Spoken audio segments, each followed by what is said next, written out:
కపాలనేత్రం,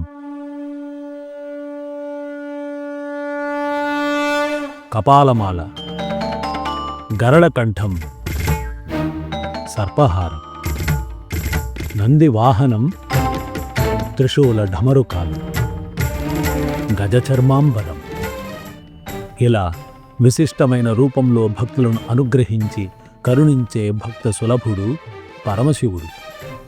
హిమగిరి వాసునికి పరమప్రియమైన ఈ శివరాత్రి పర్వదినాన ఆ మహారుద్రుని తత్వాన్ని తెలుసుకోవడం ద్వారా పరమశివుని కారుణ్యానికి మనం పాత్రులం కావచ్చు. భనీ పాడ్కాస్ట్ శివరాత్రి విశేష కార్యక్రమం శివతత్వం. మహాశివరాత్రి సందర్భంలో మంగళకరుడు, గంగాధరుడు, సర్వశుభంకరుడు అయిన గౌరీధవుని మంగళతత్వాన్ని ప్రస్తుతి చేసి శివానుగ్రహ పాత్రులై తరిద్దాం.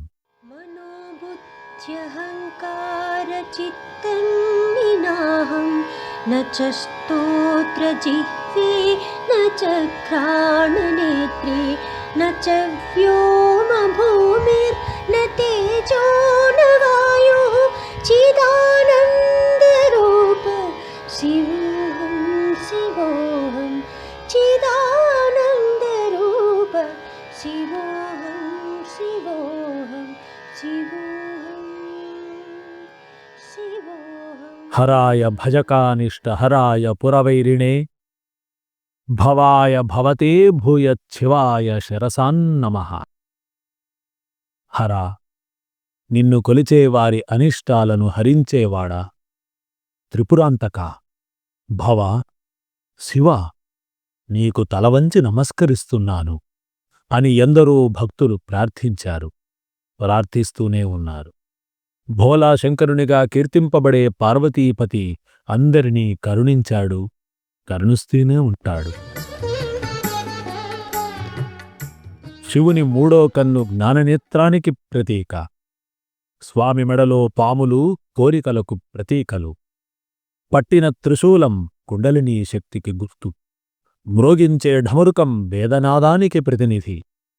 ఇలా పరమశివుని దేహము, ఆయుధాలు అన్నీ కూడా సాధుకులకు తత్వోపదేశాన్ని చేసేవి.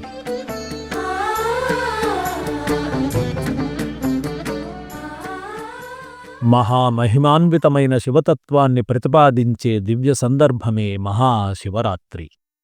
మాఘ బహుళ చతుర్దశి నాడు మహాశివరాత్రిగా అత్యంత భక్తి శ్రద్ధలతో ఆస్తికులు ఆచరిస్తారు. ఈ పర్వదినం నాడే శివుడు లింగాకారంలో ఆవిర్భవించాడని శివపురాణం పేర్కొంటోంది. పరమ పవిత్రమైన శివరాత్రి నాడు ఉపవాస దీక్షను వహించి రాత్రంతా జాగరణ చేస్తూ పరమశివుని స్తుతులతో గడపడం ప్రాచీనమైన ఆచారం. శివరాత్రి నాడు ఆద్యంతాలు లేని ఆ ఆదిమ మౌని వరుణ్ణి భజనలతో స్తుతిస్తారు. తాండవప్రియుణ్ణి తాళలయగతులతో మెప్పిస్తారు. సర్వం శివమయం అంటూ కీర్తిస్తారు. ఏడేడా ఎతికేను ఏడంటూ పిలిచేను, ఆ ఎద్దు కొమ్మట్టి చెవిలోన దూరేను. నిన్ను నన్ను కలిపేది గంగంటూ నమ్మేను, నీ జడల జారెనని మునకలే వేసేను. ముందు ముక్కేటోడు దారి చూపేడంటూ తొండమయ్య బొజ్జని ఉండ్రాళ్లతో నింపేను. సహముళ్ళు అమ్మైన సాక్ష్యమే చూపునని, సహముళ్ళు అమ్మైన సాక్ష్యమే చూపునని సంధ్యల్లో సేవించి సాయమే కోరేను. భారతీయ సనాతన సాంప్రదాయంలోని దేవీ దేవతలు స్త్రీ ఆకారాల్లోనూ పురుష ఆకారాల్లోనూ మనకు దర్శనమిస్తుంటారు. అయితే ఒక్క శివుడు మాత్రమే నిరాకారుడై నిర్వికార లింగ స్వరూపంలో సాక్షాత్కరిస్తాడు, పూజలు అందుకుంటాడు. భృగుమహర్షి శివునికి లింగరూపివి కమ్మని శపించడం వల్ల భూలోకంలో శివుడు లింగరూపంలో అర్చింపబడుతున్నాడని భవిష్యోత్తర పురాణం వివరిస్తోంది. పద్మపురాణం కూడా ఇదే విషయాన్ని విస్తారంగా చెబుతోంది. ఇంతకు లింగం అంటే ఏమిటి? శివుణ్ణి లింగరూపంలో అర్చిస్తే కలిగే ఫలం ఏమిటి? అన్న ప్రశ్నలు సహజంగానే ఉద్భవిస్తుంటాయి. మహామేధావులైన మన ప్రాచీనులు ఈ ప్రశ్నలన్నింటికీ అద్భుతమైన సమాధానాలను ఏనాడో అందించారు.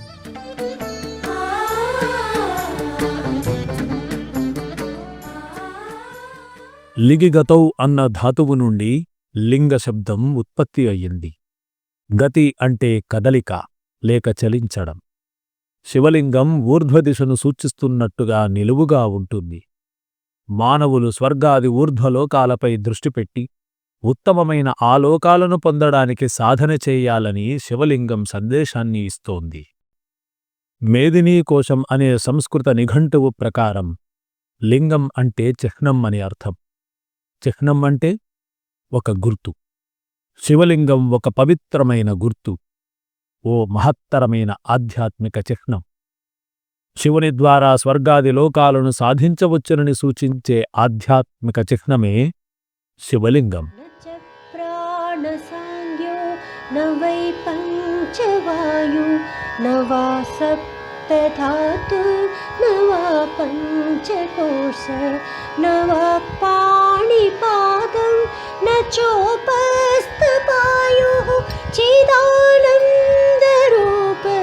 शिवोऽहं शिवोऽहं चिदानन्दरूप शिवोऽहं शिवोऽहं शिवोऽहं शिवोऽहं. శివుడి రూపం ఎంత సరళమైనదో ఆ స్వామి కూడా అంతే భక్తసులభుడు. శివ అన్న 2 లఘుపదాలతో కూడిన స్వామినామం చిన్నారులు సైతం సులభంగా పలుకగలరు.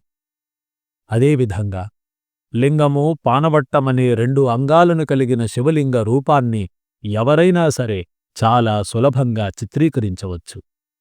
నదీ తీరాల్లో అప్పటికప్పుడు ఇసుకతో శివస్వరూపాన్ని నిర్మించి పూజించవచ్చు. అంతటి భక్త సులభుడు శ్రీమన్మహాదేవుడు. కనుకనే శివుడు ఎందరికో ఆరాధ్యదైవమయ్యాడు. అక్షరజ్ఞానం లేని ఆటవికుడైన కన్నప్పకు కైవల్యాన్ని ప్రసాదించిన శివయ్యను మెప్పించాలంటే పెద్దగా కష్టపడాల్సిన పనిలేదు. మనసులో నిర్మలమైన భక్తి ఉంటే చాలు. నోటిపై శివనామస్మరణ జరిగితే చాలు. కైవల్యం కరతలామలకం. స్వామి రూపాన్ని బంగారు, వెండితో చేస్తేనే పుణ్యం వస్తుందన్న నియమం లేదు. ఇసుకతో చేసినా, దీపాలను కూర్చి చేసినా, చేతితో ప్రాసినా ఆ స్వామి అనుగ్రహిస్తాడు. ఏ దైవమెదురైనా దండాలు పెట్టేను, శైవమే అంతటని తలచేను మురిసేను. నా మనము నీదంటూ నిను నాలో నింపేను, నిఠలాక్ష నీ పేరు పలుమార్లు పలికేను. ఎక్కడున్నావంటూ లింగాలు తడిపేను,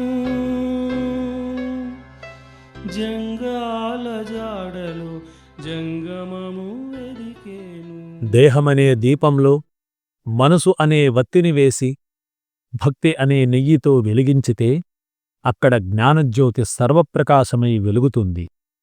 ఆ దీపశిఖ లింగాకారంలో నిశ్చలంగా, నిర్మలంగా, అఖండ తేజోమయమై వెలుగుతూ శివదర్శనాన్ని కలుగజేస్తుంది.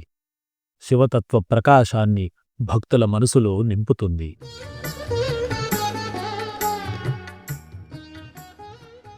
శివుడు ముక్కోపి అనే ఒక భావం ఉంది. అయితే పురాణాలను పరికిస్తే శంకరుడు కోపకారియే కాదు, పరోపకారి అని కూడా తెలిసి వస్తుంది.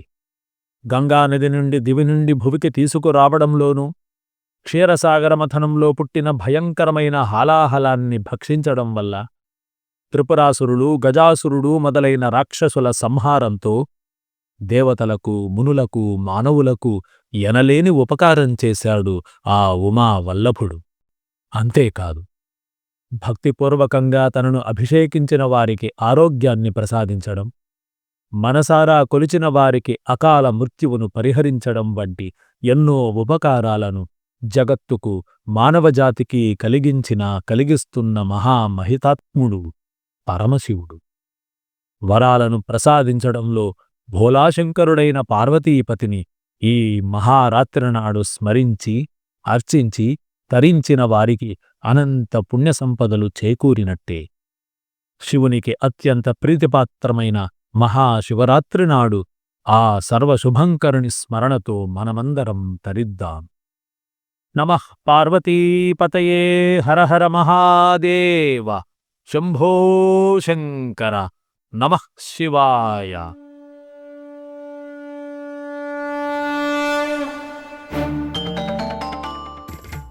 ధ్వని పాడ్కాస్ట్ శివరాత్రి విశేష కార్యక్రమం శివతత్వం.